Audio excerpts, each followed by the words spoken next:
Hello! ఈరోజు day 19 ఈ 20 days జర్నీలో నేను నేర్చుకుందేంటంటే, కరెక్ట్‌గా తింటే మన బాడీ ఎంత యాక్టివ్‌గా ఉంటుందో, డ్రెసెస్ ఇప్పుడు లూజ్ అవుతుంటే వచ్చే ఆ కాన్ఫిడెన్సే నా బిగ్గెస్ట్ హ్యాపీ మూమెంట్స్. ఇంకా ఈరోజు నా రొటీన్ ఏంటో చూసేద్దాం రండి. మార్నింగ్ అయితే హాట్ వాటర్ విత్ లెమన్ అయితే తీసుకున్నా. చియా సీడ్స్ బాటిల్‌లో వేసి పెట్టేసా. బాడీ డిటాక్స్‌కి అండ్ రోజంతా యాక్టివ్‌గా ఉండడానికైతే ఇది బాగా హెల్ప్ అవుతుంది. బ్రేక్‌ఫాస్ట్‌కి అయితే 2 బాయిల్డ్ ఎగ్స్ అండ్ రాగి జావ. ఇందులో ప్రోటీన్ అండ్ ఫైబర్ ఎక్కువ ఉంటుంది కాబట్టి అస్సలు లంచ్ వరకు ఆకలి వేయదు.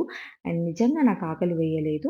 నైట్ ఆకలి వేస్తదేమో అని లంచ్‌లో 1 చపాతీ, నిన్న తోటకూర పప్పు ఉంటే అది and meal maker curry with lots of salad అయితే తీసుకున్నా. వాకింగ్ మాత్రం ఈరోజైతే ఎక్కువ చేషినా. మార్నింగ్ అండ్ ఈవినింగ్ కలిపి 13,000 స్టెప్స్ అయితే ఫినిష్ చేసినా. నార్మల్‌గా అయితే 10,000 చేస్తా. కానీ ఈరోజు ఎక్స్‌ట్రా ఎఫర్ట్స్ పెట్టినా.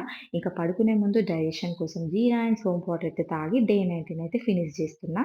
రేపు డే 20 అప్డేట్స్‌లో కలుద్దాము. వీడియో నచ్చితే సబ్స్క్రైబ్ చేసుకోండి. Bye bye.